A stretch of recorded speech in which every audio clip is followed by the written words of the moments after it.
For 30 years, Elias Mercer built a life of cold perfection, until Naomi Fields walked into his mansion and, without meaning to, touched something he never knew needed healing.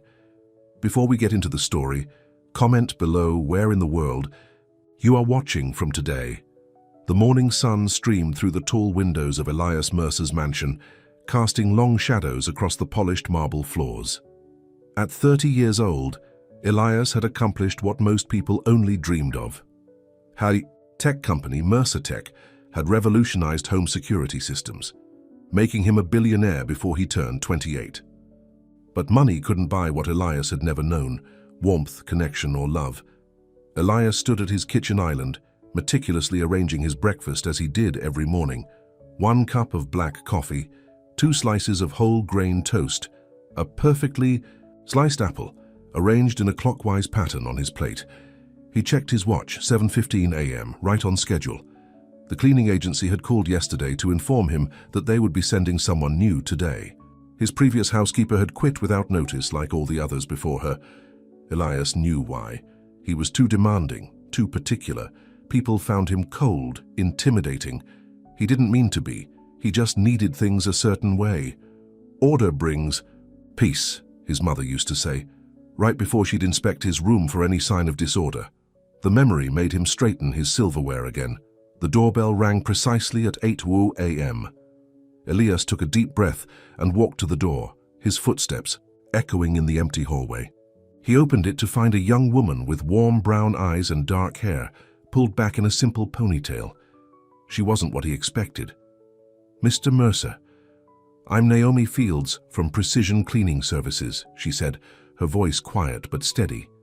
She didn't extend her hand, as if somehow sensing he wouldn't take it. "Yes, please come in." Elias stepped back, maintaining his distance. "The supplies are in the utility room. I've left detailed instructions on the counter."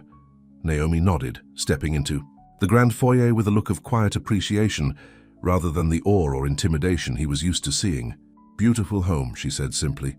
"Thank you, I'll be working in my office. The East Wing is off limits," Elias said, his standard warning to all new staff. "Understood," Naomi replied, meeting his eyes for just a moment before looking away. That brief eye contact sent an unexpected jolt through Elias. He quickly retreated to his office, locking the door behind him. Safe behind his desk, surrounded by computer screens, he tried to focus on work. But for the first time in years, he found himself distracted. There was something different about this woman. She hadn't tried to make unnecessary conversation, hadn't commented on his youth or success, hadn't looked at him like he was either a curiosity or a meal ticket. She had simply nodded and accepted his boundaries without question. Hours passed as Elias forced himself to review security protocols and answer emails. Occasionally he would hear soft footsteps or the gentle hum of the vacuum, but overall Naomi worked quietly. He appreciated that. At noon, Elias emerged from his office to get lunch, always a turkey sandwich with exactly 3 pickle slices. He froze when he saw Naomi in the kitchen, wiping down the counters. "I'm almost finished here," she said, noticing his hesitation. "Would you like me to leave so you can make your lunch?" "No," Elias said, surprising himself. "You can finish." He stood awkwardly by the doorway, watching as she worked methodically, her movements efficient but unhurried. She didn't try to fill the silence with chit-chat, and somehow that made Elias feel less on edge. "There's a piano in the living room," Naomi commented as she wrung out her cloth. "Do you play?" The question caught Elias off guard. "It came with the house," he lied. The truth was more complicated. His mother had forced him to take lessons as a child, but punished any wrong notes with sharp criticisms that still echoed in his mind. Naomi just nodded, accepting his answer without pressing. "It's beautiful. Seems sad for it to sit untouched." Before Elias could respond, she had moved on to the next room, leaving him standing there, oddly unsettled by her observation. The rest of the afternoon passed in silence. At 4 p.m., Naomi knocked softly on his office door. "Mr. Mercer, I've finished for today. Is there anything else you'd like me to do before I leave?" Elias opened the door, but remained behind it like a shield. "No, that's all. Thank you. I'll be back next Thursday then," she said with a small smile that didn't demand anything in return. "Have a good week, Mr. Mercer." As the front door closed behind her, Elias walked through his house, inspecting her work. Everything was spotless, just as he required.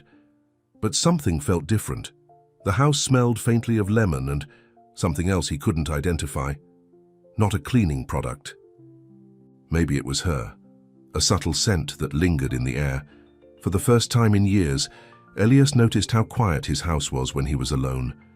The silence had always been his sanctuary. Now it felt heavy. The week passed as all his weeks did. In a carefully orchestrated routine of work, exercise, and solitude.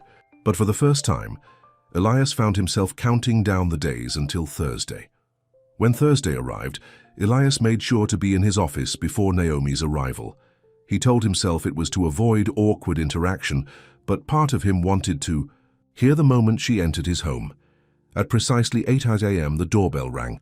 Elias had installed a smart security system that would allow her to enter with a code, but he found himself walking to the door anyway. "Good morning, Mr. Mercer," Naomi said, looking slightly surprised to see him answer the door. "Good morning," he replied, stepping back quickly. "I'll be in my office again today." Naomi nodded and began her work. As Elias retreated to his office, he noticed she was wearing the same simple clothes as last week. Jeans and a blue button-up shirt. No jewelry except a delicate silver chain around her neck. Her appearance was as understated as her manner. Midway through the morning, Elias realized he'd forgotten an important file in the kitchen. He hesitated before leaving his office, listening for Naomi's location in the house. Hearing the vacuum upstairs, he quickly made his way to the kitchen. The file wasn't where he thought he'd left it. Elias felt the familiar tightening in his chest that came whenever his carefully ordered world was disrupted. He began opening drawers, his movements becoming more agitated. "Are you looking for something?" Naomi's voice came from behind him. Elias spun around, startled. "A blue folder, it was here yesterday." "Oh," Naomi said. "I found it when I was cleaning. It's on the shelf there." She pointed to a nearby bookshelf where the folder sat perfectly aligned with the edge. "I didn't want to move it far, but it was getting damp from the condensation near the sink." The tightness in Elias's chest eased. "Thank you," he said, retrieving the folder. For a moment, they stood in silence, closer than they had ever been. Elias could see flecks of gold in her brown eyes.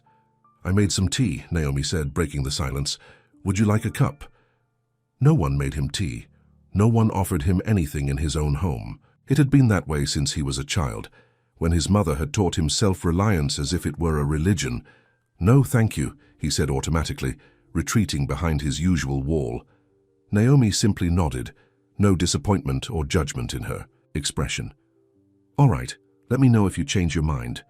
As she turned to leave, Elias surprised himself again. "What kind?" Naomi looked back. "Chamomile with a little honey. Nothing fancy." "I'll try some," Elias said, the words feeling foreign in his mouth. A small smile appeared on Naomi's face as she poured a second cup and placed it on the counter near him, not handing it directly to him, as if she somehow understood his aversion to touch. "Enjoy," she said simply, before returning to her work. Elias took the cup back to his office, the warmth seeping through the ceramic into his hands. He rarely deviated from coffee, but the tea smelled soothing. When he took a sip, he was surprised by how much he liked it. That evening, after Naomi had left, Elias found himself standing in front of the piano in his living room. He ran a finger along the polished surface, collecting no dust thanks to Naomi's thorough cleaning. He hadn't played in 15 years, not since the day his mother had slammed the lid down on his fingers after a particularly bad recital. Without thinking too much about why, Elias sat down on the bench and lifted the lid. He placed his fingers on the keys but didn't press down. Just feeling the cool ivory beneath his fingertips brought back a flood of memories. Not all of them bad. There had been moments, rare but precious, when music had made him feel something, other than fear or pressure. The next Thursday, when Naomi arrived, Elias noticed she looked tired. There were shadows under her eyes and her usual quiet energy seemed dimmed. "Are you all right?" he asked, surprising himself with the question.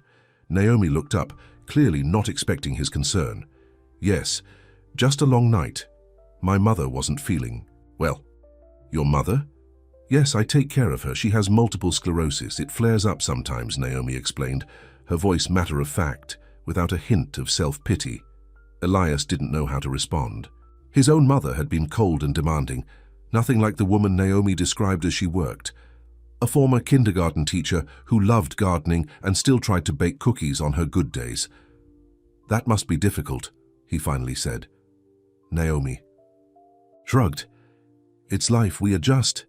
She continued, wiping down the counter, then added, She's why I clean houses instead of teaching. I was almost done with my education degree when she got worse. This job lets me set my own schedule around her needs. Elias found himself wanting to know more, which was unusual. He typically avoided personal conversations.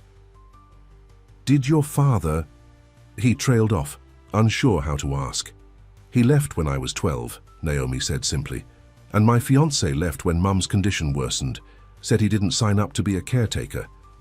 There was no bitterness in her voice, just acceptance. I'm sorry, Elias said, and meant it. Naomi smiled. Don't be.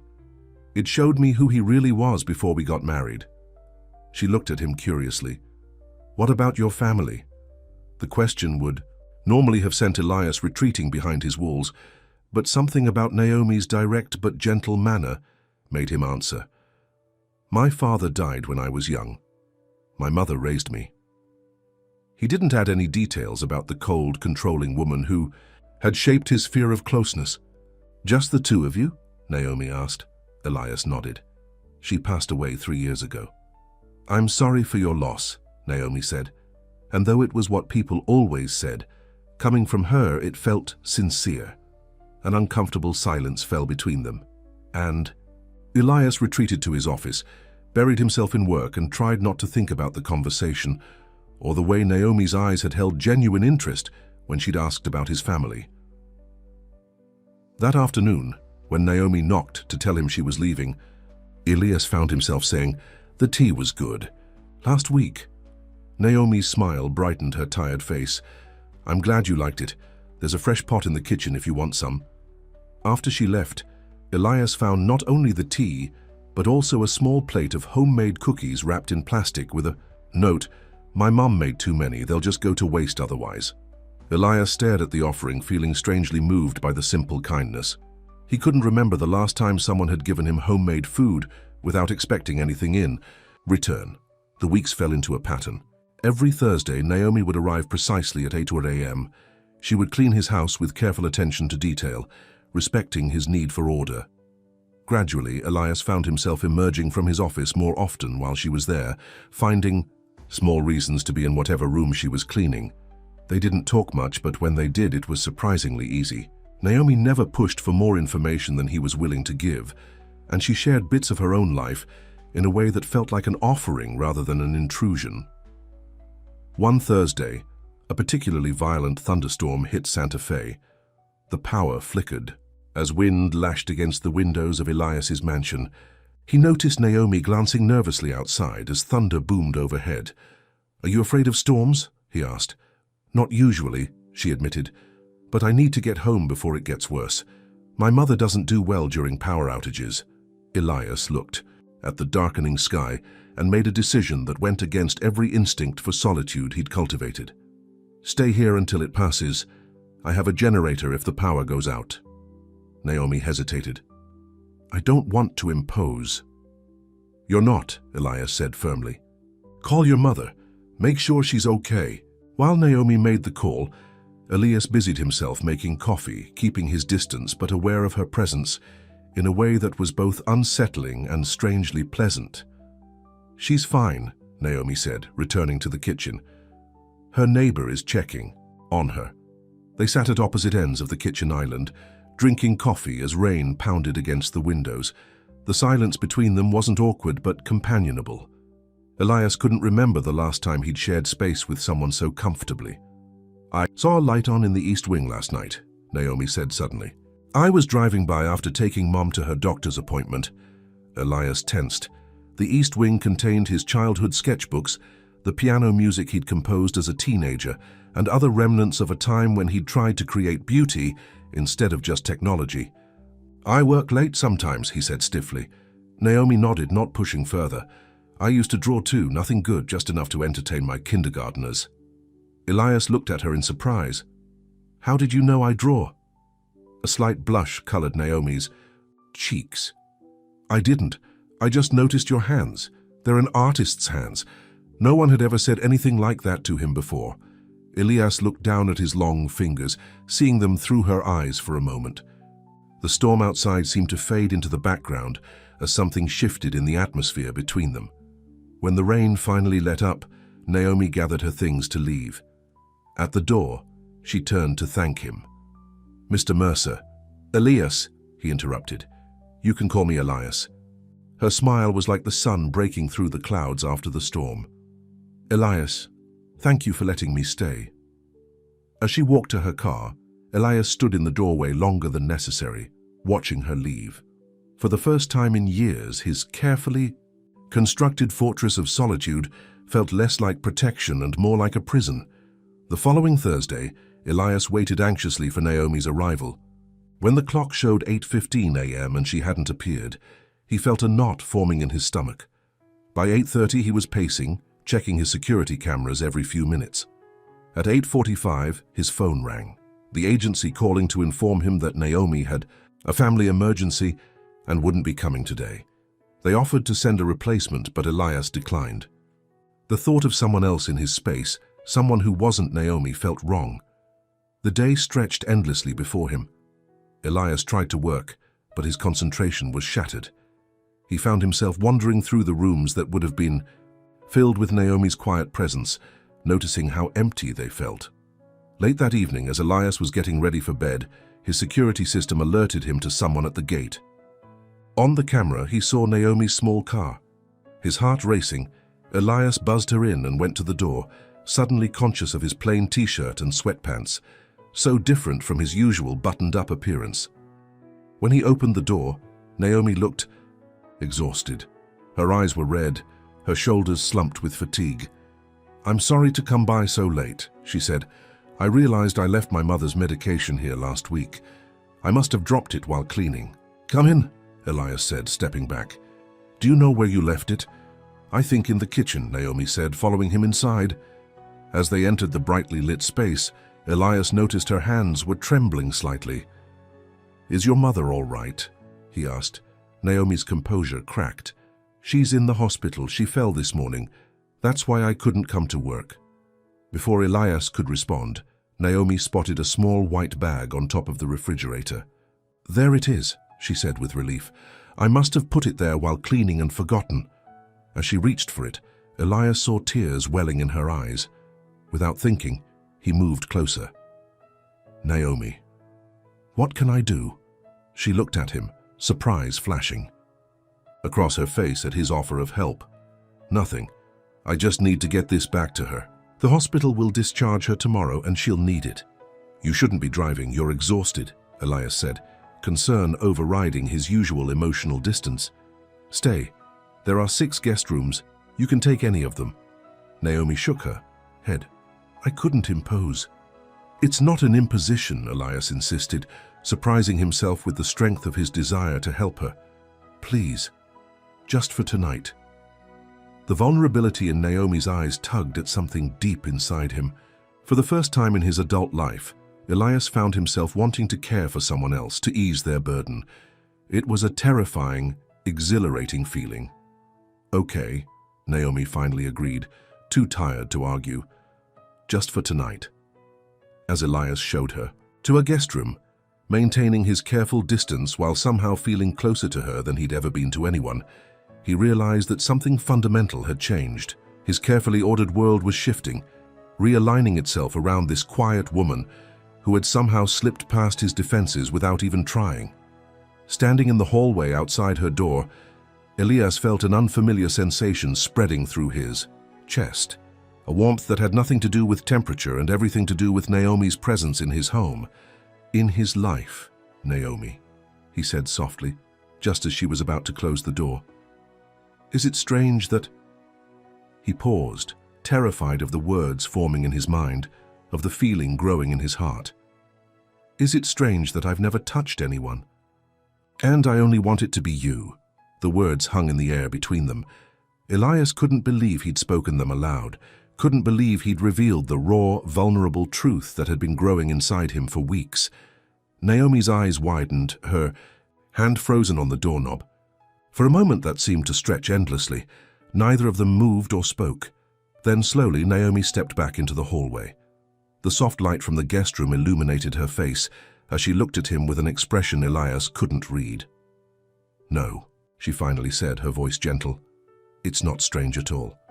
Elias's heart pounded so hard he was sure she could hear it. His throat felt tight, his palms damp with nervousness. "I should go," he said quickly, taking a step back, suddenly terrified of the moment he'd created. "If you need anything, just—" "Elias," Naomi interrupted softly. She extended her hand, palm up in the space between them, an invitation without pressure. "You don't have to run." He stared at her open hand as if it was something alien.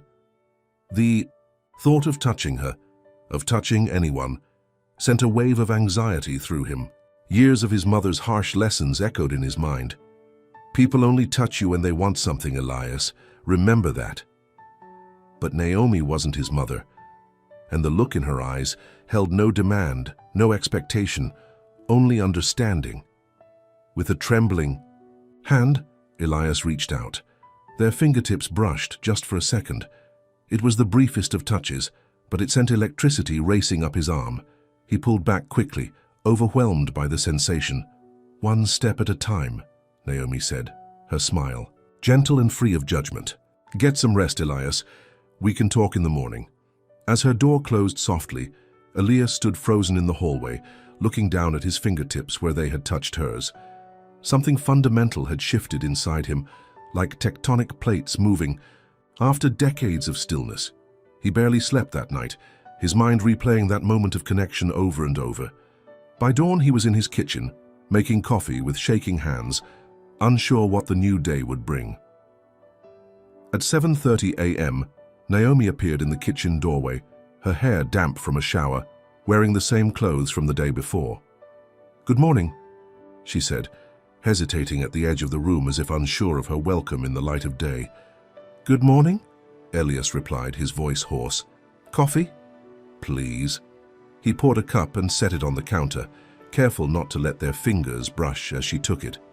Last night's courage had retreated, leaving him uncertain and awkward. "Thank you for letting me stay," Naomi said after taking a sip. "I should get to the hospital to check on Mom." "Of course." Elias looked down at his own cup. "Will she be all right?" "The doctors think so. It was a bad fall, but nothing broken. She just needs rest and her medication." Naomi paused. "About last night, you don't have to say anything," Elias cut in quickly, afraid of what might come. Next. Rejection, perhaps. Or worse, pity. "I think I do," Naomi said firmly. "What you shared with me was important, and I want you to know that I understand. We all have our reasons for keeping people at a distance." Elias looked up, surprised by her words. "You don't think I'm strange?" "No," she said simply. "I think you're someone who's been hurt, and there's nothing strange about protecting yourself after that." For the first time in his adult life, Elias felt seen, truly seen, not for his money or his brain or his success, but for the wounded human being beneath it all. The feeling was both terrifying and strangely liberating. "I should go," Naomi said, glancing at her watch. "Visiting hours start soon. Will you—" Elias hesitated, then forced himself to continue. "Will you be back next Thursday?"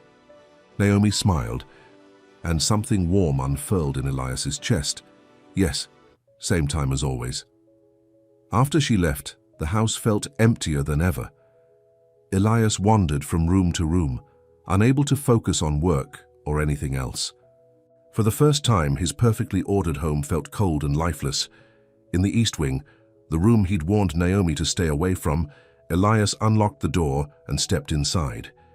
Here he kept the remnants of his past, his drawings, his music, the few good memories of a childhood otherwise marked by emotional neglect.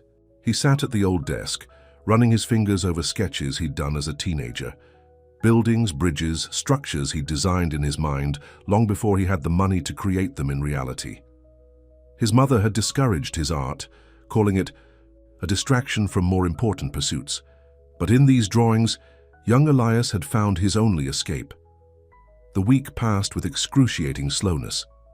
Elias found himself thinking about Naomi constantly, her gentle smile, the understanding in her eyes, the brief touch of her fingertips against his. He wondered about her mother, whether she was recovering well, whether Naomi was getting enough rest while caring for her. Several times he picked up his phone to call the agency and ask for her number, but always put it down again. What would he say? What could he offer someone like Naomi except his awkward, broken attempts at normal human connection? Thursday finally arrived. Elias was up before dawn, pacing his kitchen, checking his watch every few minutes. By 7:30 he had changed his clothes 3 times, settling on a casual sweater instead of his usual button-up shirt. At precisely 8:01 a.m. the doorbell rang. Elias took a deep breath and opened the door. Naomi stood there looking tired but smiling. "Good morning," she said, as if nothing extraordinary had happened the week before. "Good morning," Elias replied, stepping back to let her in. "How is your mother?" "Better, thank you for asking." Naomi set down her bag of cleaning supplies. "She's back home now. My sister came from Phoenix to help for a few days." "That's good," Elias said, relieved. He wanted to say more, to somehow reference their moment in the hallway, but the words wouldn't come. Naomi seemed to understand his struggle. "I should get started," she said gently. "Unless you need something else." "No, go ahead," Elias said quickly. "I'll be in my office." But instead of retreating as usual, Elias found himself following Naomi from room to room, maintaining his distance but staying within sight.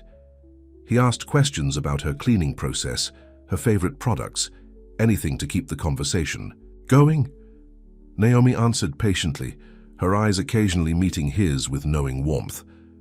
Around noon, as Naomi was dusting the bookshelves in the living room, she paused at a photograph Elias had forgotten was there, a rare picture of him as a child sitting stiffly beside his mother. "Is this you?" she asked, studying the image. Elias nodded, coming closer. "I was 10. Naomi's eyes moved between the picture and his face. "You look so serious." "My mother didn't approve of smiling in photographs," Elias said without thinking. She said it looked undignified. He hadn't meant to reveal that detail, but once the words were out, more followed. She had a lot of rules about how to sit, how to speak, when to speak, especially after my father died. Naomi set the photograph down carefully. "That sounds lonely." The simple observation hit Elias like a physical blow. "Yes," he admitted. It was. They stood in silence for a moment, closer than they'd been since that night in the hallway. "What about your mother?" Elias asked, desperate to shift attention away from himself. "What was she like before she got sick?" Naomi's face softened. "She is full of life, always laughing, singing around the house. She taught kindergarten for 30 years and loved every minute of it." A shadow crossed her face. "The MS has taken a lot from her, but not her spirit." "You gave up your teaching career for her?" Elias said, remembering their earlier conversation. Naomi shrugged. "She gave up everything for me when I was growing up. After my dad left, she worked 2 jobs to keep our house, to put me through college. It's just my turn now." The simple strength in her words humbled Elias. His own success had come from his brilliant mind and ruthless determination, but he'd never had to sacrifice for anyone, had never even considered it. "You're an extraordinary person, Naomi," he said quietly. She laughed, a soft sound that made something flutter in Elias's chest. "No, I'm just doing what anyone would do for someone they love." Love. The word hung in the air between them, taking on meanings beyond Naomi's simple statement.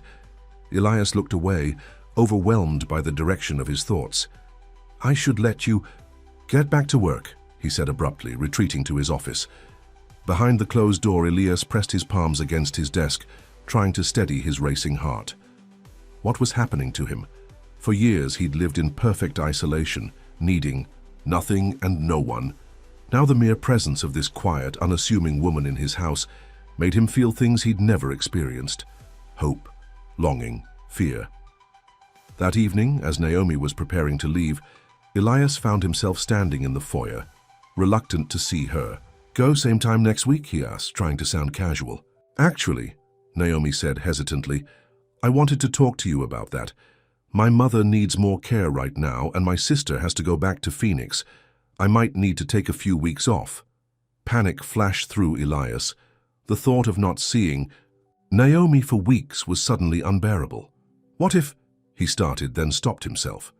The idea forming in his mind was completely out of character, totally at odds with his carefully constructed life of solitude. "What if what?" Naomi prompted gently. Elias took a deep breath. "What if I hired you full-time? Not just for cleaning, but as a house manager.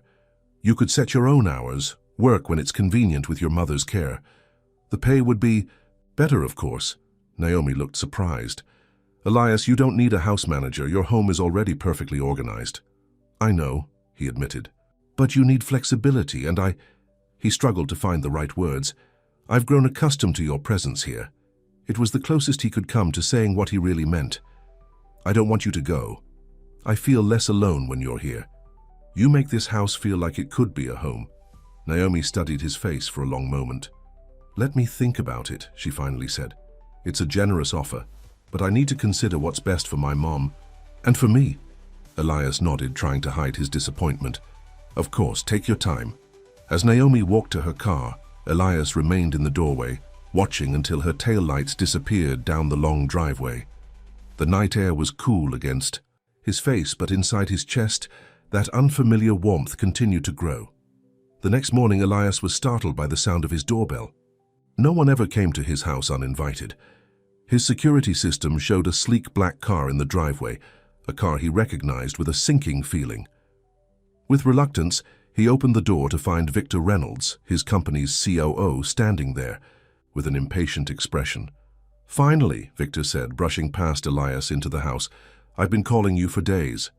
"I've been busy," Elias said stiffly.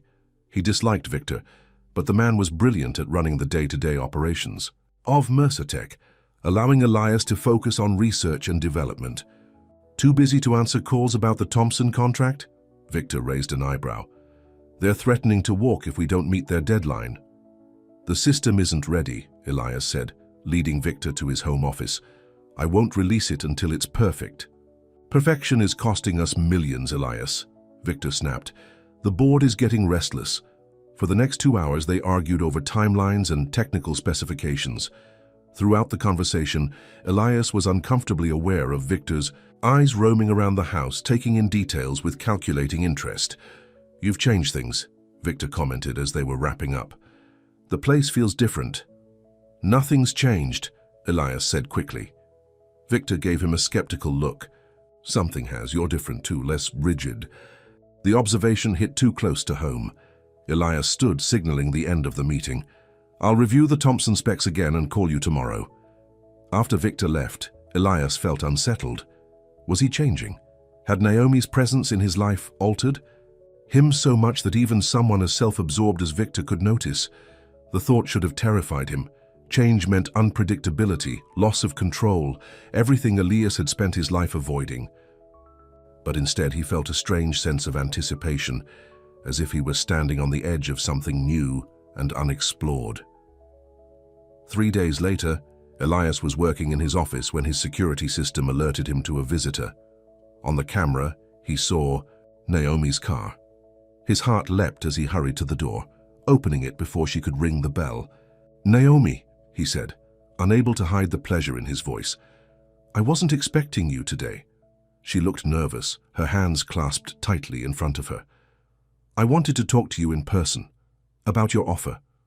"Come in," Elias said, stepping back. To let her pass. In the living room they sat at opposite ends of the same couch, closer than they'd ever been, yet still maintaining a careful distance. "I've thought about it a lot," Naomi began.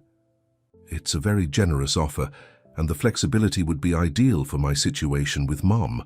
"But," Elias prompted, sensing her hesitation. Naomi met his eyes directly. "But I need to understand why you're making it. Is it really just because you want a house manager? Or is it something else?"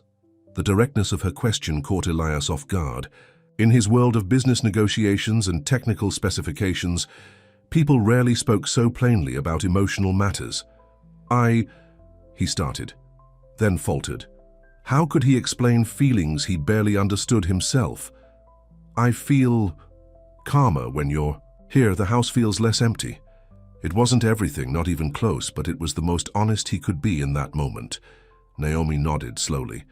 If I accept, there would need to be boundaries, clear ones. Of course, Elias said quickly. Whatever you need. I would be your employee, Elias, she continued. That's a specific relationship with specific expectations. It can't be confused with other things. The implication was clear. Whatever had passed between them in the hallway that night, the confession, the brief touch, needed to be set aside. Disappointment washed over Elias, but he understood. I respect that, he said quietly. The offer stands, regardless. Naomi studied him for a moment longer, as if trying to read past his words, true to the emotions beneath. Finally, she nodded. Then I accept. When would you like me to start? Whenever it works for you, Elias said, relief mingling with a complex mixture of other emotions. I'll need to give the agency notice. So, next Monday? Perfect. As Naomi stood to leave, Elias remained seated, afraid that if he got too close, he might forget the boundaries they'd just established. Thank you, she said at the door. This will make a big difference for me and Mom. After she left, Elias sat alone in his living room for a long time, trying to sort through his tangled emotions. He'd gotten what he wanted. Naomi would be in his house regularly now, but the price was clear. He would need to keep his growing feelings tightly contained. The following Monday, Naomi arrived at 9 a.m. with a small box of personal items, a framed photo, a coffee mug, a few books. Elias showed her to the office he'd prepared, a light-filled room overlooking the garden. This is yours, he said, standing in the doorway as she set her things on the desk. You can arrange it however you like. It's beautiful, Naomi said, running her hand over the polished wood of the desk. Thank you. They spent the morning discussing her responsibilities, which were deliberately vague. Officially, Naomi would manage the household, coordinate with other staff like the gardener and the pool maintenance team, and handle any administrative tasks Elias needed. Unofficially, they both knew her primary role was simply to be there, bringing her quiet warmth to the cold perfection of his home. You should take this, Elias said, handing her a key card. It will give you access to the entire house, including the east wing. Naomi looked surprised. Are you sure? You were very clear about that being off limits before. I'm sure, Elias said, forcing himself to meet her eyes. It was a symbolic gesture, one they both understood. He was giving her access not just to a physical space, but to parts of himself he'd kept locked away for years. The first week of their new arrangement passed in a careful dance of professional courtesy. Naomi came and went as needed, sometimes spending just a few hours at the house, other times working a full day. She was unfailingly polite, efficient, and maintained the respectful distance she'd established.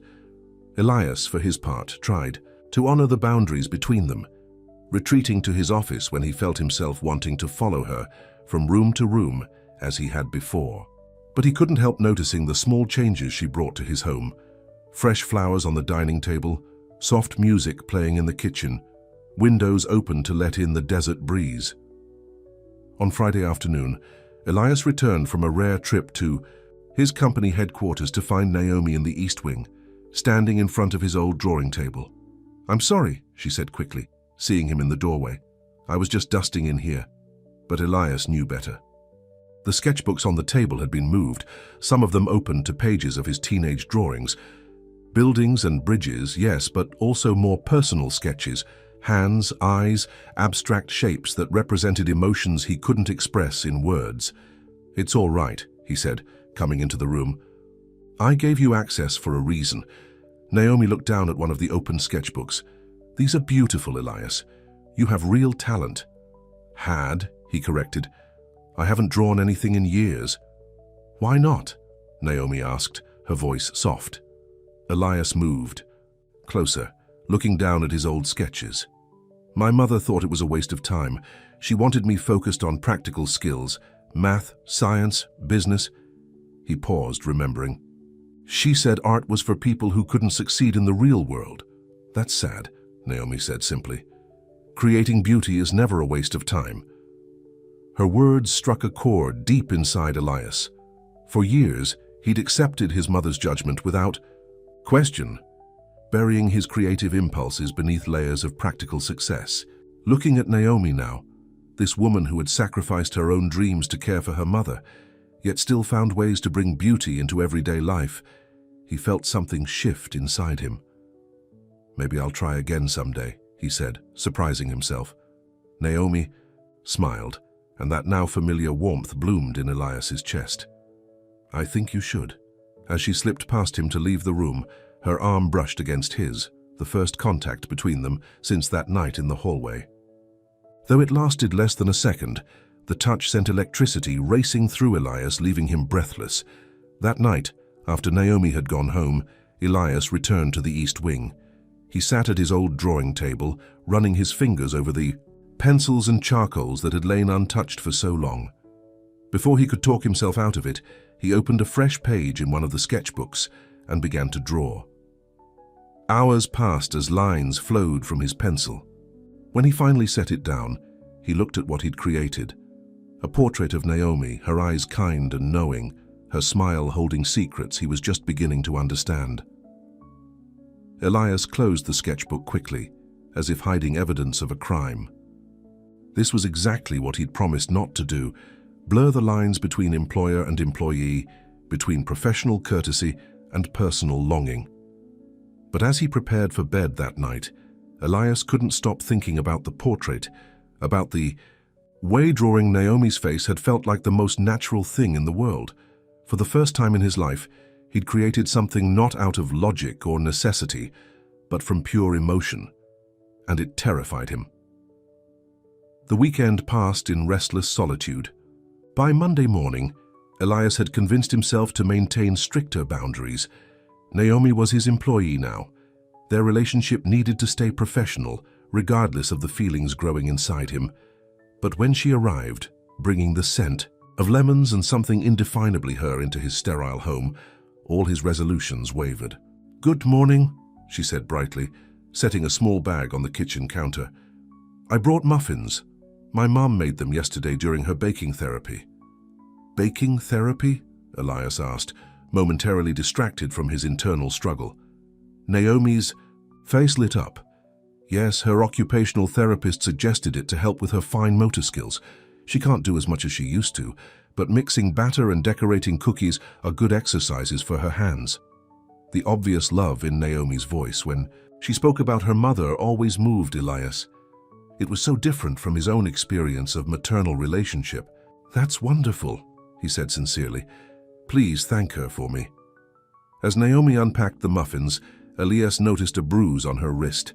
Without thinking, he reached out, stopping just short of touching her. "What happened?" Naomi glanced down at the bruise. "Oh, Mom had a rough night. Sometimes she gets confused and grabs onto me too hard." She shrugged as if it were nothing. "It doesn't hurt." Elias frowned. "You're caring for her alone?" "My sister helps when she can, but she has her own family in Phoenix, and we have home health aides during the day when I'm working." Naomi's voice was matter-of-fact, but Elias could see the fatigue in her eyes. "Is there anything I can do?" he asked, surprising himself with the offer. Naomi's expression softened.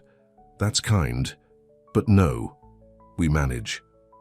They stood in silence for a moment, closer than their professional relationship should allow, both aware of the current running between them. "I should get to work," Naomi finally said, breaking the spell. "The pool maintenance team is coming at 10 and I need to review their contract." As she turned to go, Elias found himself saying, "Naomi, wait." When she looked back, he hesitated, then pushed forward. Would you have dinner with me tonight here, I mean? I could cook, or we could order something." The invitation hung in the air between them. Elias knew he was crossing the line they'd established, but he couldn't help himself. The need to spend time with her, to know her beyond the confines of their working relationship, had become too strong to ignore. Naomi's expression was unreadable. "Elias," she began, her voice gentle but firm, "we talked about boundaries." "I know," he said quickly, "but this would just be a friendly dinner between colleagues." They both knew it would be more than that, but Naomi surprised him by nodding slowly. "All right, but I need to be home by 9 to help Mom with her evening routine." Relief and nervous anticipation flooded through Elias. "Of course, 7 o'clock?" "7 is fine," Naomi said with a small smile before turning to leave. Alone in the kitchen, Elias realized he had no idea what he was doing. He hadn't cooked for anyone else in years, hadn't shared a meal across a table from another person outside of business lunches. What had possessed him to suggest dinner? But as panic threatened to overtake him, Elias remembered the warmth of Naomi's smile, the way her presence made his too-perfect house feel like it could someday be a home. And despite all his fears, he found himself looking forward to 7 o'clock with an eagerness he hadn't felt in years. The day passed in a blur of preparation. Elias ordered groceries delivered, looked up recipes online, and even ventured into the formal dining room that had never been used, dusting off the fine china his mother had insisted he purchase when he built the house. By 6:30, he had managed to prepare a simple meal of roasted chicken, vegetables and bread from a local bakery. The table was set, wine was breathing, and Elias had changed his clothes 3 times, finally settling on a casual button-down shirt and slacks. At precisely 7 o'clock, Naomi appeared in the kitchen doorway. She had gone home to change and returned wearing a simple blue dress that made her eyes look deeper, more luminous. "Something smells good," she said, looking surprised. "Did you really cook?"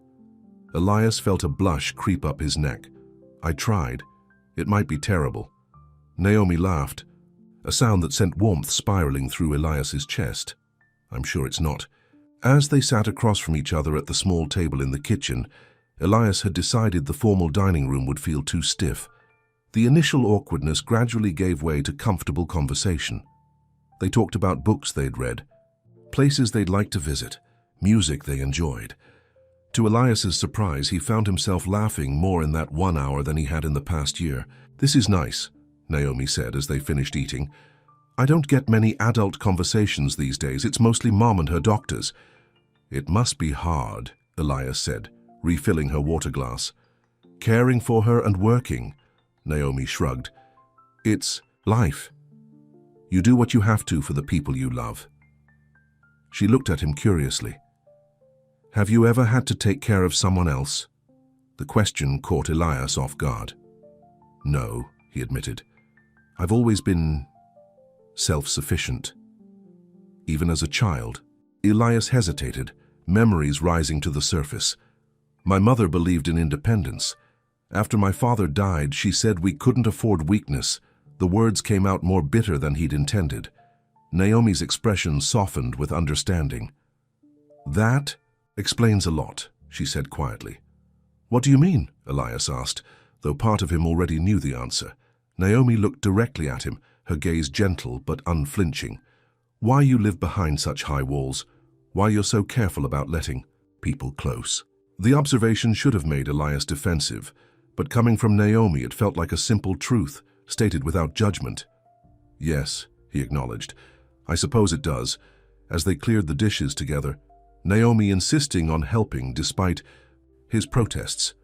They moved around the kitchen in a dance of careful distance, always aware of the other's presence but never touching. The boundaries between them remained intact, but had shifted somehow, becoming more permeable. At 8:30, Naomi glanced at her watch. "I should go. Mum will be waiting." "Of course," Elias said, trying to hide his disappointment. "Thank you for coming." At the door, Naomi turned to face him. "Thank you for dinner. It was lovely." The formal words did nothing to disguise the warmth in her eyes, the slight flush in her cheeks. For a moment, they stood looking at each other, the air between them charged with unspoken feelings. "Naomi," Elias began, not sure what he wanted to say but needing to say something. "Good night, Elias," she said gently, cutting him off. With a final smile, she turned and walked to her car. Elias watched her leave, a strange mixture of contentment and longing filling his chest. The evening had been perfect, simple, honest, warm. but it had only intensified the feelings he was trying so hard to contain. Back in the kitchen, as he washed the last of the dishes, Elias found himself humming, something he couldn't remember ever doing before. The sound of his own voice in the quiet house startled him, but it also made him smile.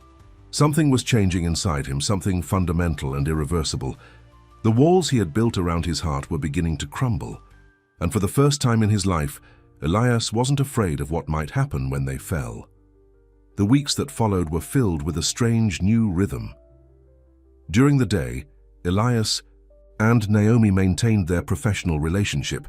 She managed his household with quiet efficiency, and he worked on his tech projects, emerging from his office more often than before, but still keeping a careful distance. But in the evenings, they began sharing dinner together, at least twice a week. These meals were never planned or scheduled, but seemed to happen naturally. Elias would cook, or sometimes Naomi would bring food she and her mother had prepared. They ate at the small kitchen table, talking about their days, their thoughts, their lives before they'd met. With each passing day, Elias felt the walls around his heart crumbling further. The touch aversion that had defined his life for so long was gradually easing, at least where Naomi was concerned. They still didn't touch, both honoring the unspoken boundaries between them. But Elias no longer flinched when their hands accidentally brushed while passing dishes, or the rare times when Naomi stood close enough for him to catch the scent of her shampoo. One evening in late April, Elias returned from the office to find Naomi in the east wing standing at his old piano. "Do you mind?" she asked, gesturing to the instrument. "Mom says music is good therapy. I thought I might practice here sometimes, if that's okay." "You play?" Elias asked, surprised. Naomi smiled shyly. "Not well. Just enough to teach simple songs. To kindergarteners." "Please," Elias said, gesturing to the bench. "I'd like to hear." Naomi sat down and placed her fingers on the keys. After a moment of hesitation, she began to play a simple, gentle melody, nothing complicated, but played with feeling. Elias watched her hands move across the keys, graceful and confident despite her modest assessment of her skills. When she finished, she looked up at him with a small smile. "Your turn." Elias shook his head quickly. "I haven't played in 15 years. Music isn't something you forget," Naomi said, sliding to one side of the bench and patting the space beside her. "Just try." Heart racing, Elias moved toward the piano. The thought of sitting so close to Naomi sent equal waves of anticipation and anxiety through him. Carefully, he lowered himself onto the bench, making sure to leave a few inches between them. The piano keys seemed to mock him as he stared down at them. Memories flooded back. His mother's critical voice, the constant demand for perfection, the day she'd slammed the lid down on his fingers. "Just play what you feel," Naomi said softly, as if sensing his inner turmoil, what he felt, not what was. Correct or perfect or expected. The concept was so foreign to Elias that for a moment he couldn't move. Then slowly, he placed his fingers on the keys and began to play. The melody was halting at first, rusty with disuse.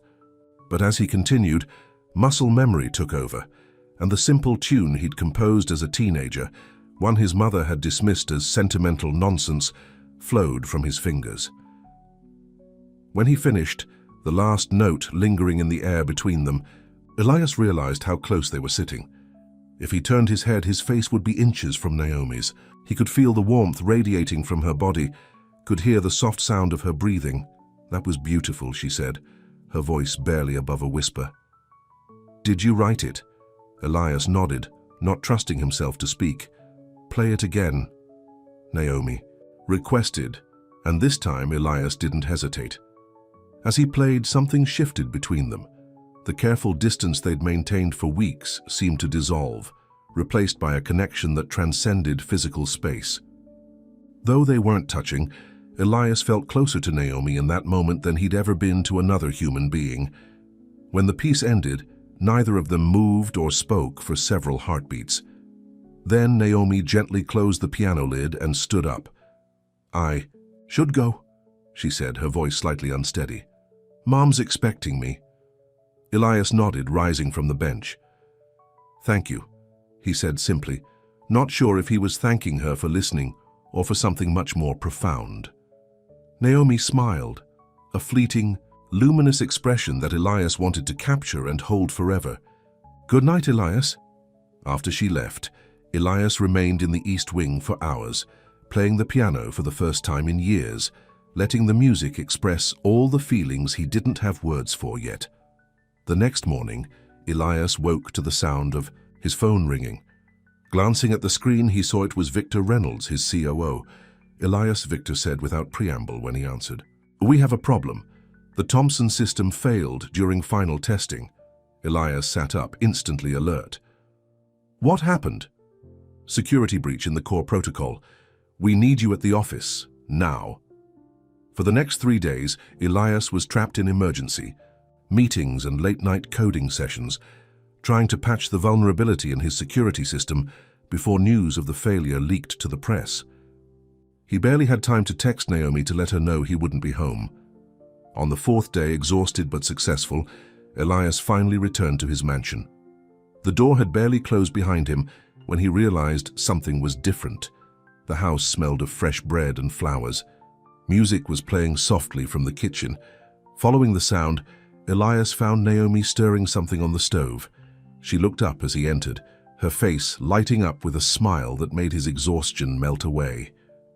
"You're back," she said. "Just in time for dinner." "You didn't have to do this," Elias said, setting down his laptop bag. "It's not part of your job." Naomi shrugged. "I know. But you sounded tired on the phone, and I thought you might be hungry." The simple kindness of the gesture struck Elias deeply.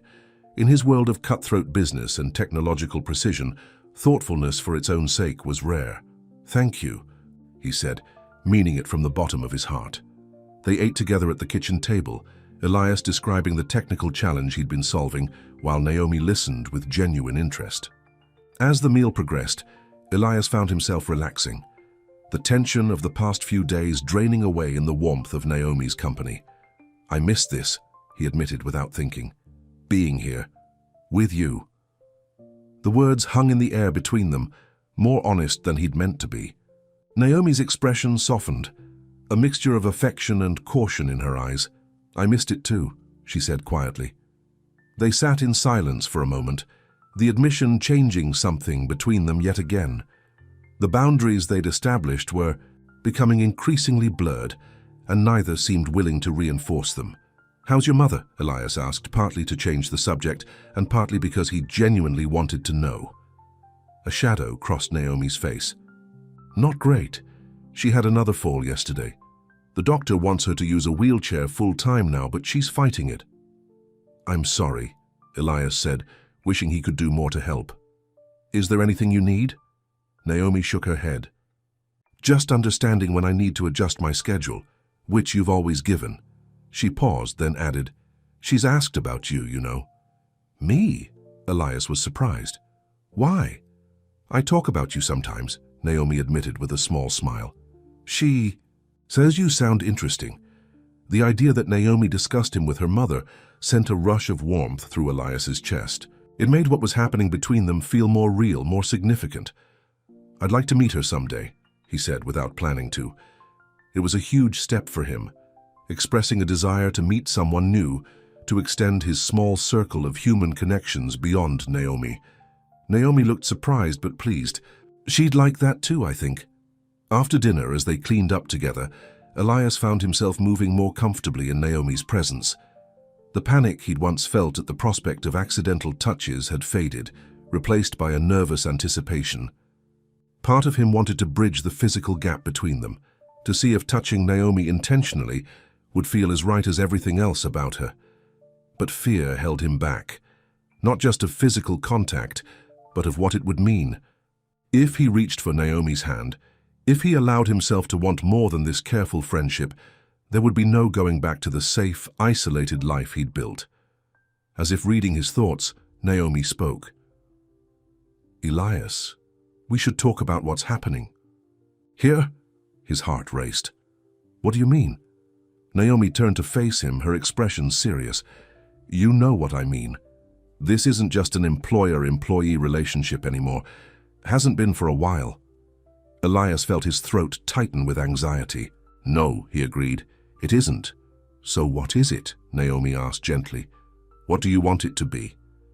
It was the most direct either of them had been about the growing connection between them.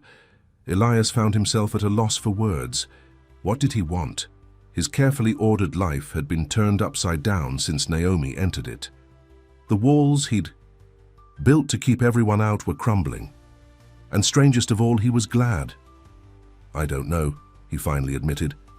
I just know that when you're here, everything feels right. And when you're not, the house feels empty again.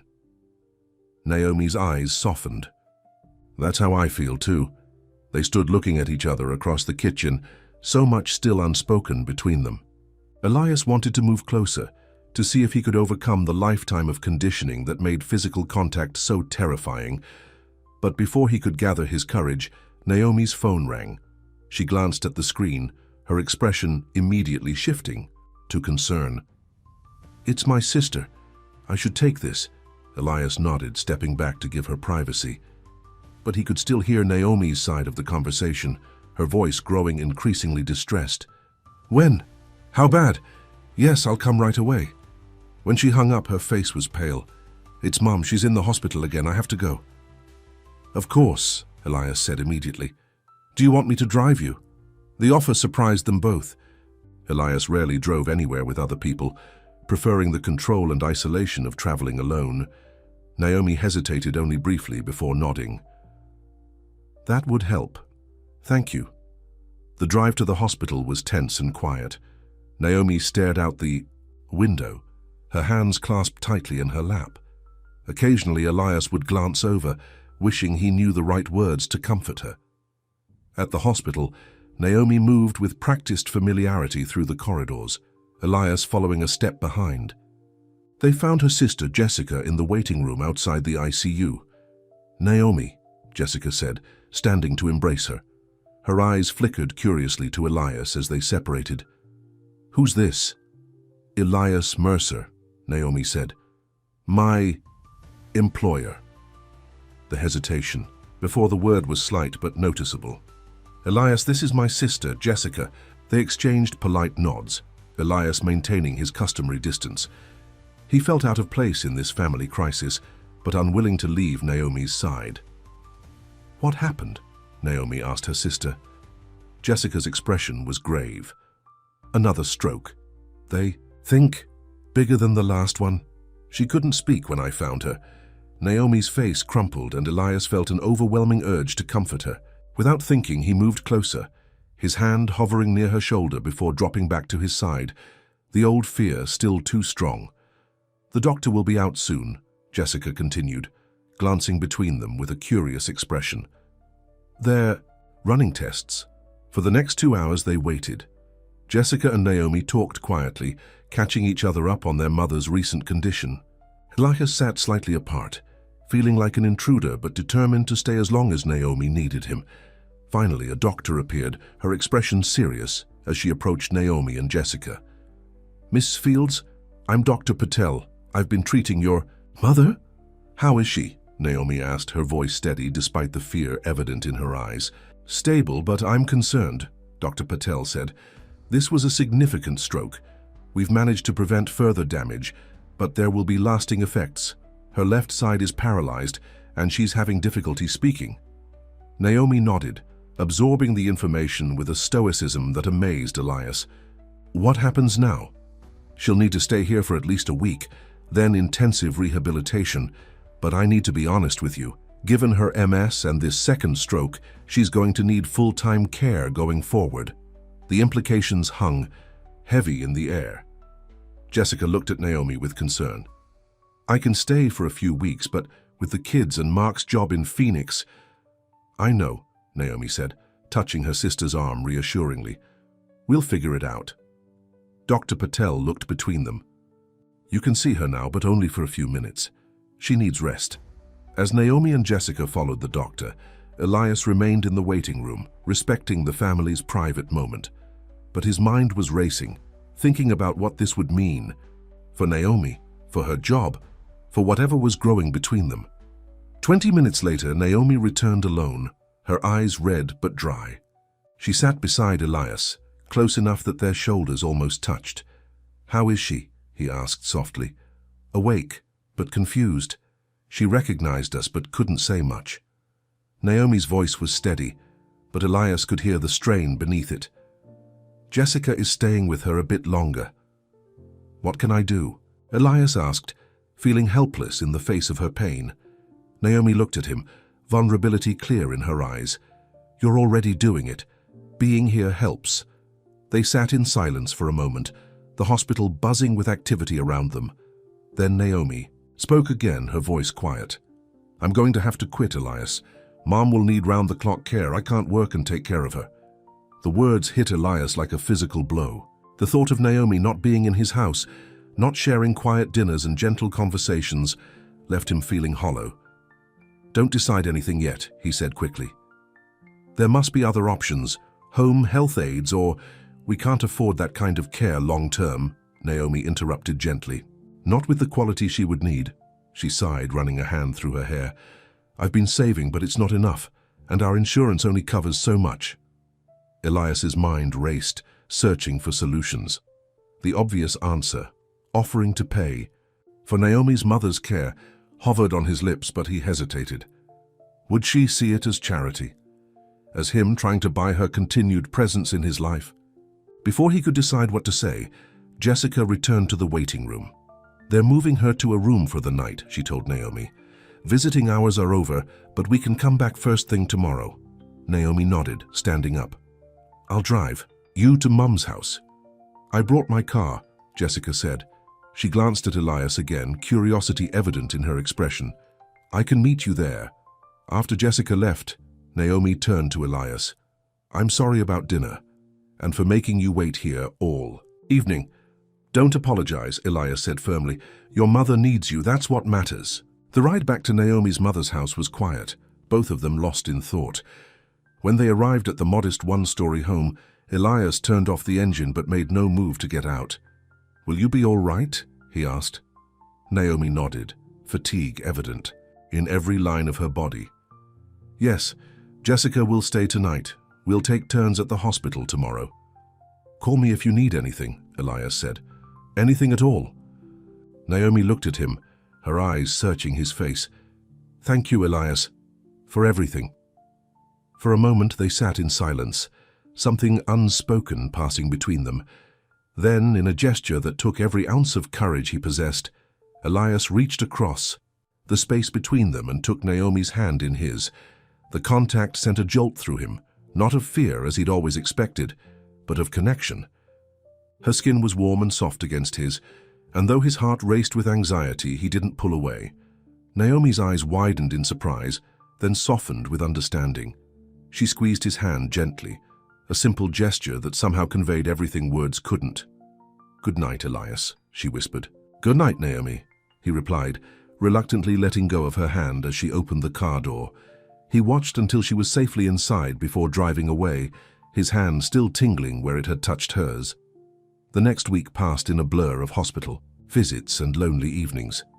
Naomi took a leave of absence from her job, spending most of her time either at the hospital or at her mother's house, preparing it for her eventual return home. Elias threw himself into work, trying to distract himself from the emptiness of his mansion, but his thoughts constantly drifted to Naomi, how she was coping, whether she was getting enough rest, if there was anything he could do to help. He called her every evening, brief conversations where she updated him on her mother's condition, and he told her about his day, maintaining the connection between them despite the physical distance. On Friday, a week after her mother's stroke, Naomi called him with news. "They're releasing Mom tomorrow," she said, sounding both relieved and anxious. "She's doing better with speech therapy, but she still can't walk or use her left arm." "That's good progress," Elias said, pacing in his living room with the phone pressed to his ear. "Will she be able to stay at home?" "For now. We've rented a hospital bed and equipment." Naomi hesitated. "Jessica has to go back to Phoenix on Monday. After that, it's just me." The worry in her voice was clear. Elias took a deep breath, gathering his courage for what he wanted to say next. "Naomi, I've been thinking about your mother's situation, about you." Elias, please let me finish, he interrupted gently. I want to help, not because I'm your employer, but because I care about you. The words felt inadequate for the depth of his feelings, but they were all he could manage for now. That's very kind, Naomi said carefully, but we'll manage. I know you will, Elias said. You're the strongest person I've ever met, but you don't have to do it alone. He could hear her breathing on the other end of the line, thinking over his words. What are you suggesting? She finally asked. I want to hire full-time nursing care for your mother, Elias said, the words rushing out now that he'd started. The best available, and I want you to keep your job, not because I need a house manager, but because I need... He trailed off, unable to fully articulate what Naomi had come to mean to him. There was a long silence on the other end of the line. When Naomi finally spoke, her voice was thick with emotion. Elias, that's incredibly generous. But it's too much. I can't accept. Why not? He asked, frustration edging into his voice. I have more money than I could spend in 10 lifetimes. Let me use it for something that matters. It's not about the money, Naomi said softly. It's about us. Whatever is happening between us, I need to know it's real. Not because you're taking care of me, or because I feel obligated to you. Elias understood then. It wasn't pride that made her hesitate, but the same fear that had kept him isolated for so long, the fear of connection built on the wrong foundation. Then let me help as a friend, he said, with no strings attached. If you never want to work for me again, if you never want to see me again after this, I'll respect that. But please, let me do this. Another long silence followed. Elias held, his breath waiting. Let me think about it, Naomi finally said. I need to talk to Jessica. And Mom, it's not just my decision. Of course, Elias said, relief flooding through him that she hadn't outright refused. Take all the time you need. After they hung up, Elias stood in his living room looking around, at the perfect empty space. For years, this isolation had been his choice, his protection against a world that had taught him early on that closeness meant pain. But now the thought of returning to that solitary existence felt unbearable. Naomi had changed everything. Her quiet strength, her compassion, her ability to see past his walls to the person beneath, all of it had awakened something in Elias he'd thought long dead. The capacity to care, to connect, to love. The realization didn't frighten him as it once would have. Instead, it filled him with a strange, buoyant hope. Whatever Naomi decided about his offer, whatever happened between them going forward, Elias knew he would never be the same man who had opened his door to her that first Thursday morning. 2 days later, Elias's doorbell rang at noon. Through the security camera, he saw Naomi standing on his doorstep, looking tired but determined. His heart racing, Elias opened the door. Naomi, I wasn't expecting you. I know, she said. Can I come in? I need to talk to you. They sat in the living room, the space between them on the couch both familiar and strange after a week apart. How's your mother? Elias asked. Settled. At home. Jessica's with her now. Naomi took a deep breath. I've been thinking about your offer. Elias nodded, afraid to speak, afraid to hope. I talked it over with Mom and Jessica, Naomi continued, and if you're still willing, we'd like to accept your help, but with conditions. Anything, Elias said immediately. Naomi's expression was serious. First, it has to be a loan, not a gift. I'll pay you back even if it takes years. Elias started to protest, but Naomi held up a hand to stop him. Second, I won't be your employee anymore. If I come back to this house, it needs to be different. The high implication of her words sent a rush of warmth through Elias's chest. Different how? He asked, needing to hear her say it. Naomi met his eyes directly. As someone who cares about you, someone who wants to see where this connection between us might lead, if that's what you want too. It was exactly what Elias wanted, had been wanting for longer than he'd admitted to himself. But the prospect of such openness, such vulnerability, still terrified him. I don't know how to do this, Naomi, he admitted, his voice barely above a whisper. I've never let anyone close before. I'm afraid I'll disappoint you. Naomi's expression softened. Do you think I'm not scared too? My last relationship ended because he couldn't handle my mother's illness. Opening myself up to that kind of hurt again isn't easy. Then why risk it? Elias asked. Because some things are worth the risk, Naomi said simply. She moved closer on the couch, close enough that their knees almost touched. Like the way I feel when I'm with you. Like the way you looked at me that night you first held my hand. Darcy. Memory of that moment in the car, the warmth of her skin against his, the connection that had flowed between them, flooded Elias's mind. I want to try, he said, the words feeling like a promise, a commitment more binding than any business contract he'd ever signed. I want to be someone who deserves your trust, your care. Naomi smiled, the expression lighting up her tired face. That's all I'm asking for, that we try, together. Slowly, giving him time to prepare himself, she reached out and placed her hand on top of his where it rested on the couch between them. The touch sent the now familiar electricity through Elias, but this time there was less fear mixed with the exhilaration. Together, he agreed, turning his hand to intertwine his fingers with hers. They sat like that for several minutes, hands clasped, both marveling at the simple, profound connection between them. Then, Naomi gently pulled away. I should get back. To Mom, she said. The nurse starts tomorrow, but tonight it's just Jessica and me. Elias nodded, standing when she did. When will I see you again? Soon, Naomi promised, once Mom's settled with the new care arrangement. At the door they faced each other, both aware that something significant had changed between them. There would be no going back to employer and employee, no pretending that what they felt for each other was merely friendship. Naomi, Elias said, gathering his courage, before you go, there's something I want to try. Her eyes widened slightly as she understood his meaning, but she nodded, staying perfectly still as Elias took a small step closer. Heart pounding, palms damp with nervous sweat. Elias slowly reached out and cupped her cheek with his hand. The soft warmth of her skin against his palm sent a wave of sensation through him.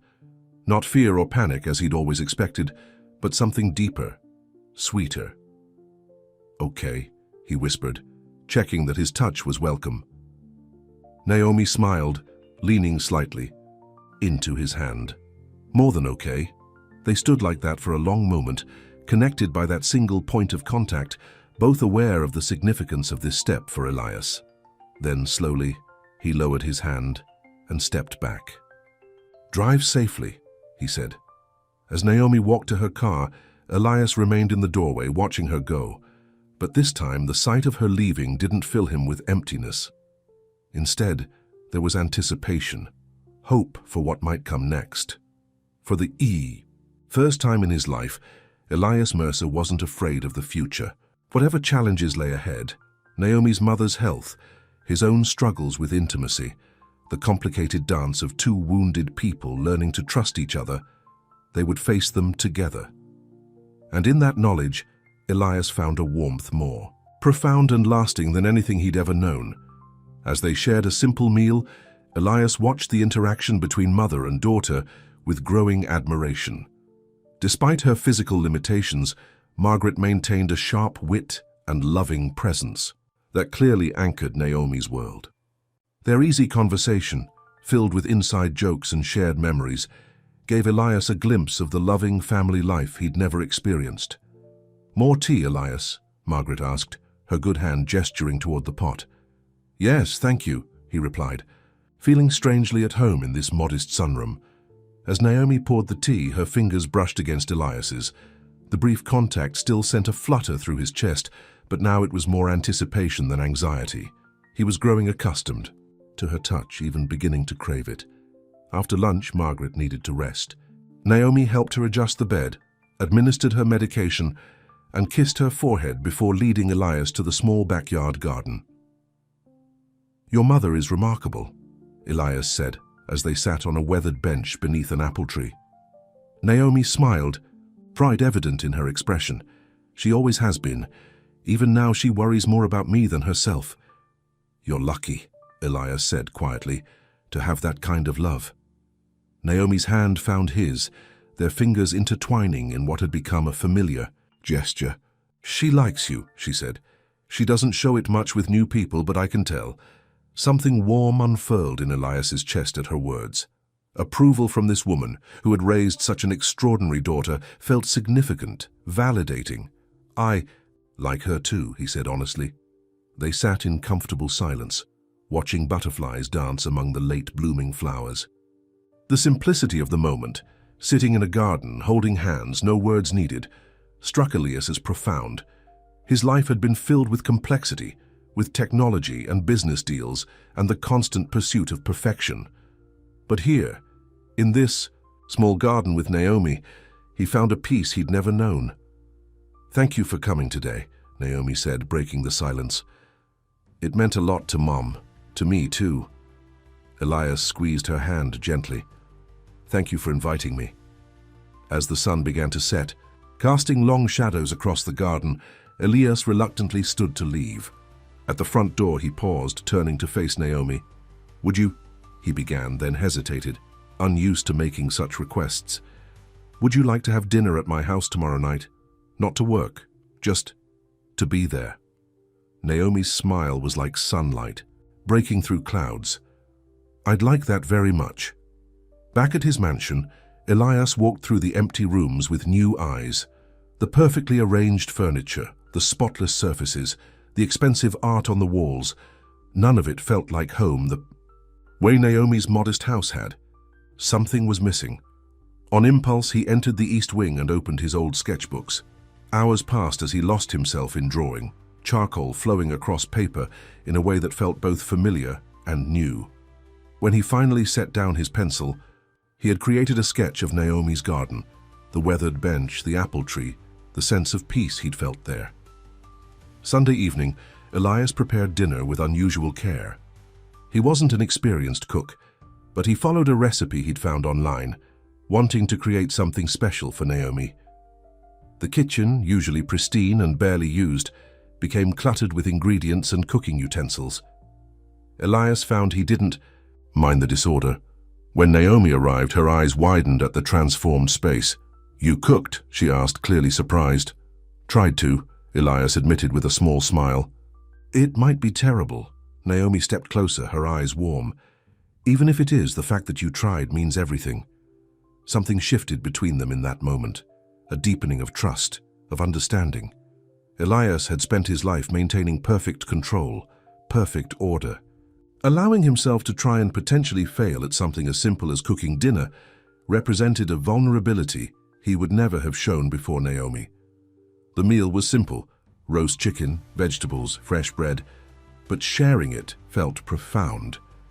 They talked about everything and nothing, comfortable in each other's presence in a way that still amazed Elias. After dinner, they moved to the living room, sitting closer than usual on the couch.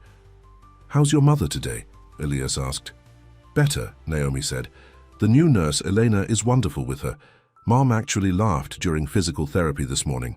Elias nodded, genuinely pleased. "I'm glad.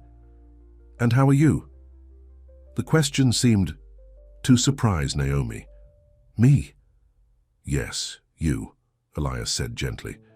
"You're always taking care of everyone else. Who takes care of you?" Tears unexpectedly welled in Naomi's eyes.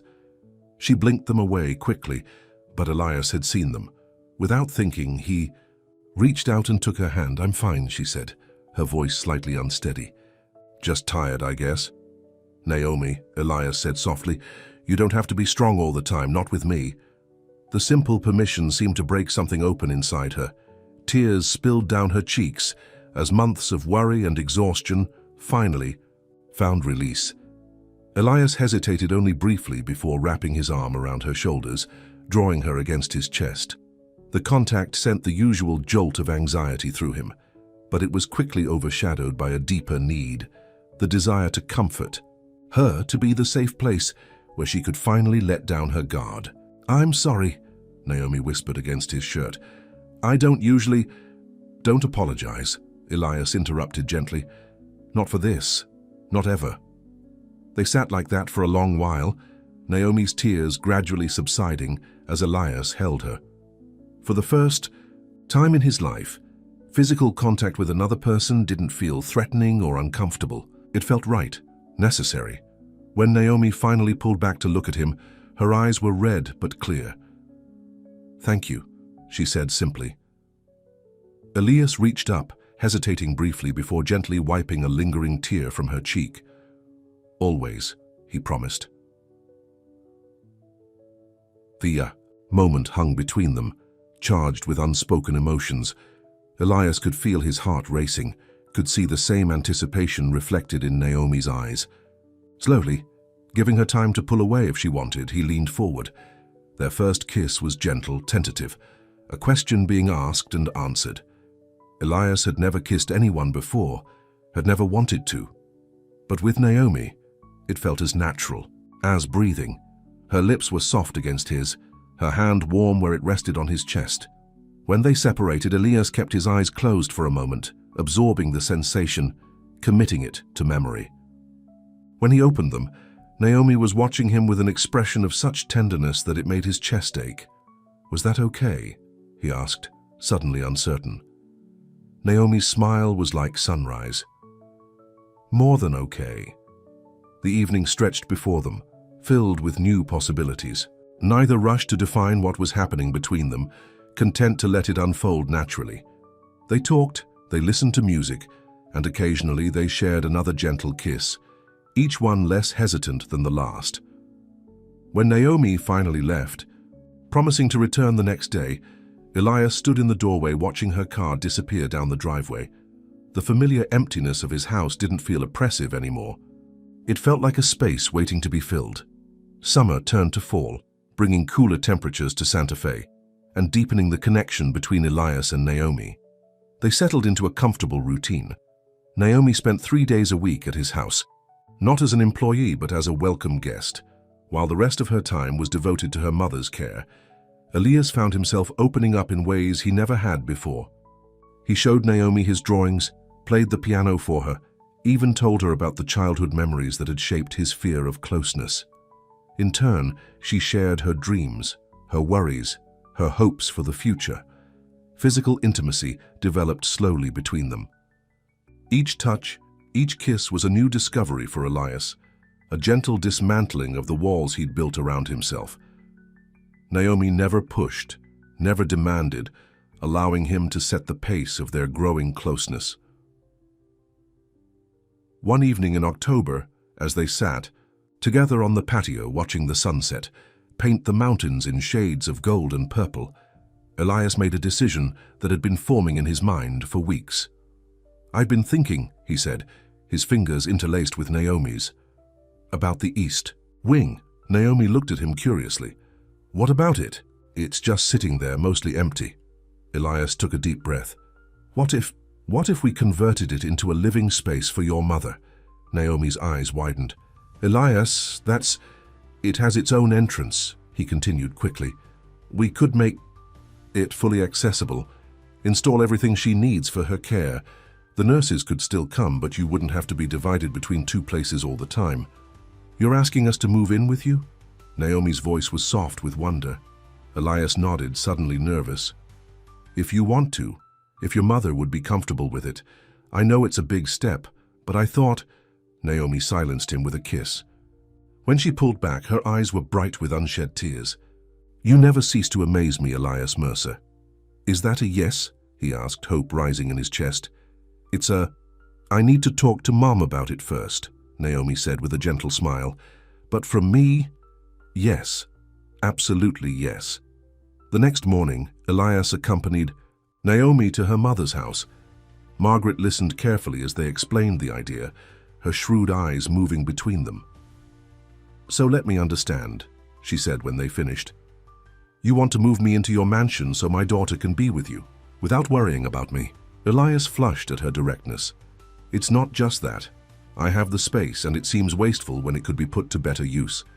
You'd have complete privacy, and the nurses would continue their care." Margaret looked at her daughter. "And what do you think about this, Naomi?" "I think it could work, Mom," Naomi said gently. "You'd have more space, a garden view. And yes, I wouldn't have to drive back and forth all the time." Margaret was quiet for a long moment, considering. You love him, don't you? She finally asked, her gaze direct. Naomi's eyes met Elias's briefly before returning to her mother. Yes, she said simply, I do. The admission sent a wave of warmth through Elias's chest. They hadn't said those words to each other yet, though he'd felt them growing within himself for months. Margaret nodded slowly. And you, young man? What are your intentions toward my daughter? It was an old-fashioned question, but Elias appreciated the directness. I love her, he said, the words feeling right as they left his lips. And I want to make a life with her, if she'll have me. Naomi's hand found his, squeezing tight. Margaret studied them both for another long moment before her expression softened. Well then, I suppose I'd better see this east wing of yours. The following weeks were a flurry of activity. Elias hired contractors to renovate the east wing, creating a fully accessible apartment for Margaret, with wide doorways, a roll-in shower, and a private patio overlooking the garden. Naomi oversaw every detail, ensuring the space would feel like home for her mother. By Thanksgiving, the renovations were complete. Naomi and a team of careful movers transferred Margaret's beloved belongings from her house, her favorite armchair, family photographs, treasured books, arranging them in the new space to create a sense of continuity and comfort. The day Margaret moved in, Elias felt a strange mix of emotions. His carefully ordered life had changed completely in the months since Naomi first entered it. His once empty house now echoed with voices, with life. The solitude he had cultivated for so long had given way to connection, to family. That evening, after Margaret was settled in her new quarters with her night nurse, Elias and Naomi sat together on the living room couch, his arm wrapped comfortably around her shoulders. Are you happy? He asked softly, still amazed that he could hold her like this, that the touch of another person could bring comfort rather than anxiety. Naomi looked up at him, her eyes luminous. More than I ever thought possible. She hesitated, then added, Are you? This is a big change from the life you were used to. Elias considered the question seriously. The perfectionist in him still occasionally cringed at the small disruptions to his once pristine routine. Margaret's medical equipment in what had been his private space, the constant presence of nurses, the general increase in activity throughout the house. But those minor adjustments paled in comparison to what he had gained.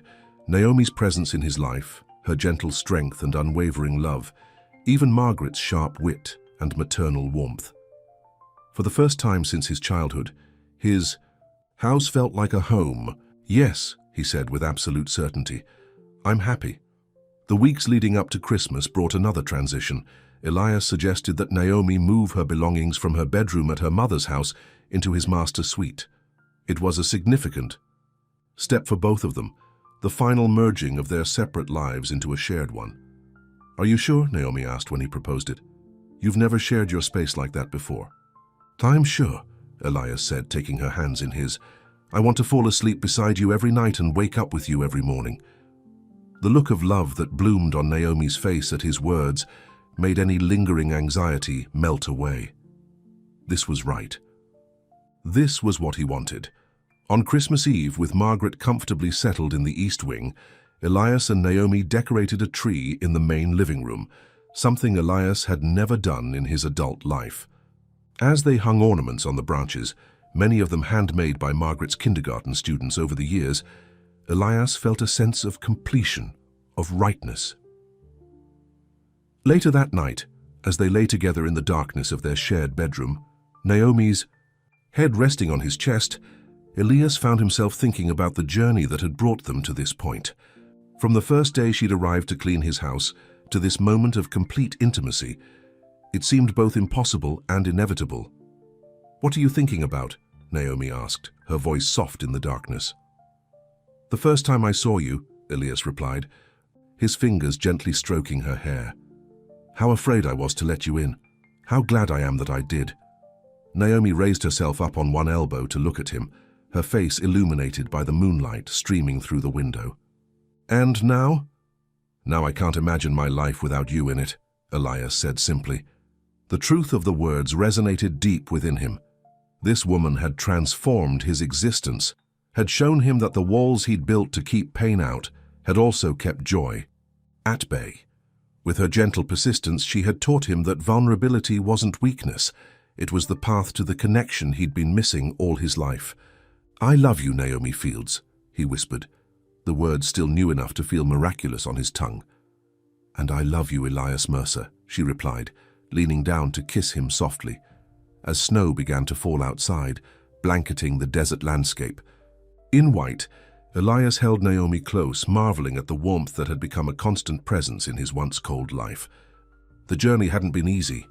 There had been moments of fear, of doubt, of old patterns threatening to reassert themselves. But through it all, Naomi had been patient, had seen past his defenses to the person beneath, the man capable of love, of touch, of connection that he'd never believed himself to be. On Christmas morning, as sunlight sparkled on the fresh snow outside, Elias woke before Naomi. He watched her sleeping peacefully beside him, her presence in his bed, in his life, still sometimes feeling like a miracle he didn't deserve. Carefully, trying not to wake her, he reached into the drawer of his nightstand and removed a small velvet box. He'd purchased the ring weeks ago, but had been waiting for the right moment. Now, watching the woman he loved sleep in the home they shared, he knew the time had come. When Naomi stirred, opening her eyes to find Elias gazing at her, she smiled sleepily. "Merry Christmas," she murmured. "Merry Christmas," he replied, his heart racing with nervous anticipation. "I have something for you." Her eyes widened as he opened the velvet box, revealing a simple but elegant diamond ring. "Elias," she breathed. "Naomi Fields," he said, his voice steady despite the emotion welling in his chest. "You changed everything when you walked into my life. You showed me what it means to care, to connect, to love. Will you marry me?" Tears welled in Naomi's eyes as she nodded. "Yes," she whispered. "Yes, I will marry you." As Elias slipped the ring onto her finger, then drew her into his arms, he marveled at the journey that had brought him here. From a man who couldn't bear to be touched, to one who found his greatest joy in the arms of the woman he loved. From someone who had spent his life hiding behind walls of his own making, to someone willing to risk everything for the chance at real connection. Later that morning, when they shared the news with Margaret over breakfast in her new apartment, her eyes filled with tears of joy. "I always knew my daughter was special," she told Elias, reaching for his hand with her good one. "But it took someone equally special to see it the way I do." In that moment, surrounded by the small family he had found so unexpectedly, Elias felt a sense of belonging he had never known before. The cold perfection that had defined his life for so long had given way to something messier, but infinitely more precious, a home filled with love, with warmth, with connection. As he looked around the table at Margaret's bright eyes and Naomi's radiant smile, Elias knew with absolute certainty that he had found what he had been missing all his life. Not success, not achievement, not the perfect order he had once prized above all else. Love, belonging, family. For the first time in his life, Elias Mercer felt truly, completely warm. 6 months later, on a perfect June day, Elias and Naomi were married in the garden behind his mansion, now their home. The ceremony was small, attended only by Margaret in her wheelchair, Jessica and her family, a few of Naomi's close friends, and Victor, who had surprised Elias by becoming a genuine friend over the months of planning. As Elias stood waiting for his bride, the man he had been a year ago seemed like a stranger, someone cold and isolated, afraid of the very touch he now craved. When Naomi appeared, walking slowly down the garden path in a simple white dress, flowers in her hair, Elias felt tears spring to his eyes. This was what he had been missing all his life. This woman who had seen past his walls to the person beneath.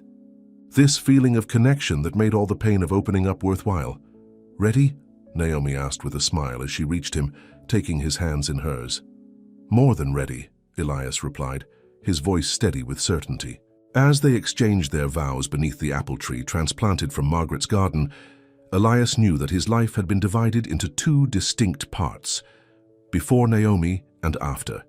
Before, when touch had been something to fear. After, when it had become something to cherish. That evening, at the small reception on the patio, Margaret raised her glass in a toast. Though her speech was still slightly slurred from the stroke, her eyes were bright with pride and joy. "To my daughter and her husband," she said, looking from Naomi to Elias. "May you always see in each other what you see today, and may you never forget that love isn't found in grand gestures, but in the small moments of kindness that build a life together." As Elias held Naomi close for their first dance, her head resting against his chest, her arms wrapped securely around him, he thought about those small moments, the mug of tea she'd left for him that first day, the cookies she'd shared, the way she'd respected his boundaries even as she gently encouraged him to expand them. "What are you thinking?" Naomi asked, looking up at him with a smile that still made his heart race. "About how lucky I am," Elias replied honestly, "that you were patient enough to wait for me to catch up." Naomi's eyes softened with understanding. "We were both waiting," she said, "for someone who would see us, really see us." As they swayed together under the twinkling lights, surrounded by the small circle of people who had become their family, Elias felt a peace that once would have seemed impossible. The walls he had built around his heart had crumbled completely, replaced by something stronger, the love of a woman who had taught him that true strength lay not in isolation, but in connection. The road hadn't always been easy.